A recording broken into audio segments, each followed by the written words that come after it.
As the police officer assigned to the team, it's my responsibility to make initial contact with the client, introduce the team to them, and get the ball rolling for the recovery coaches, and maintain the safety for everyone involved. The team gets their referrals from the police department. Police officers can fill these referrals out for anyone they have contact with that they feel can benefit from a visit from the team, whether it be an overdose type situation or any other situation where they have contact with someone. I believe that my role as one of the medics, being part of the team, is to help coordinate with the police department and also with the recovery coaches to help facilitate conversation with the potential clients. We have some initial contact whenever we do find them if they're unresponsive, and we take care of that medically. And so we have an initial relationship with that as far as the care that we gave them, and sometimes they remember that, and I believe that's a vital part of it. We also are another source of referrals, and in case we do come on to one of the houses that we had a referral from, if there is any kind of a medical situation, we can also deal with that at the time. So I believe that is really where our role fits into the team. Most of our referrals come from the initial EMS run.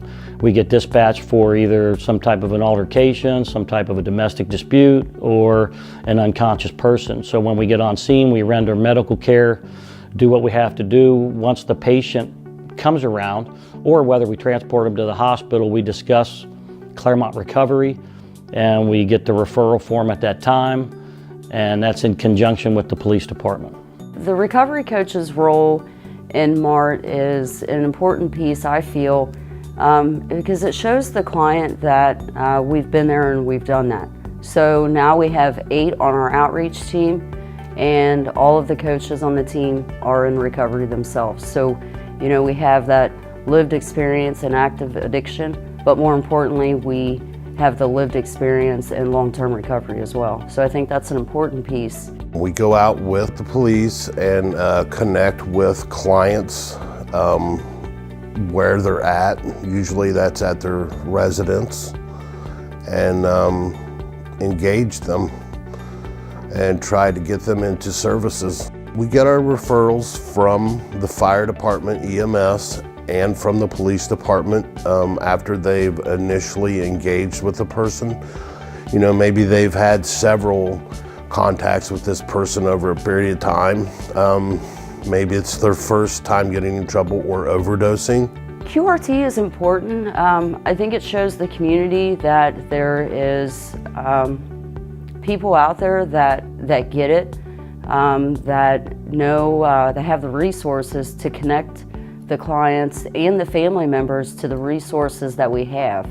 A lot of the clients and the families, they don't have a clue of where to go, where to begin. They don't have any idea of what's out there. So I think it's important, you know, because when you have an overdose or you just got in trouble with the law, you're not really thinking clearly. So I think us being able to add that piece that recovery is possible. Hey, we have these resources.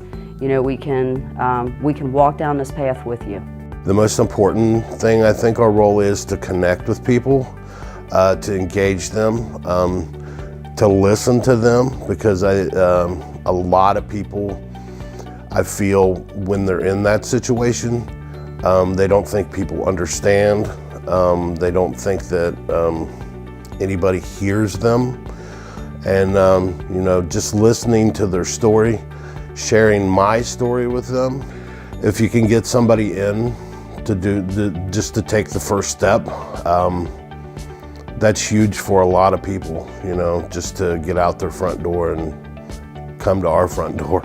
Follow-up is, it could vary. It could be as little as making a phone call, following up, trying to keep reaching out to clients that maybe we weren't successful with on our previous QRT day. It could be just following up with them because you stayed connected and they went into treatment, and you know, a few months we're just connecting with them just to check in to see how they're doing, if there's anything else that we could do for them. I think canvassing is very important. You know, once again, it's showing the community that we're out there. Maybe we don't have a referral for that area yet, But because of numbers with the police department or the medics, we know that there's some higher hotspot areas.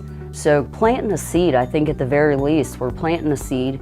We're building rapport with our members of our community and, letting them know that, once again, hey, we're out here, we get it, we can help connect you if you like. When we go out on our QRT runs, we take a bag with our county resources in it. It has different treatment facilities, sober living meetings, NA or AA meetings. There's just a bunch of county resource info. We have went out to the different facilities, we visited them personally, and we put a list together of the different places, so that way we're able to give a little feedback of each place on kind of from our experience, this is what we've learned, good or bad. That way we're able to pass that info on to our clients to let them know, from our experience, this is what we know about each place.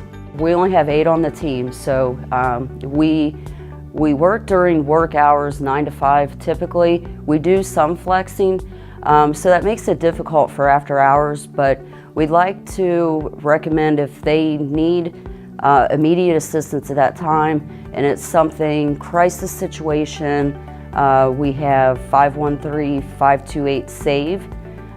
That's a number that they can call, or we can leave our office phone number, which is 513-732-5503. You can leave a message on that voicemail, and the very next morning, one of the recovery coaches will call you right back.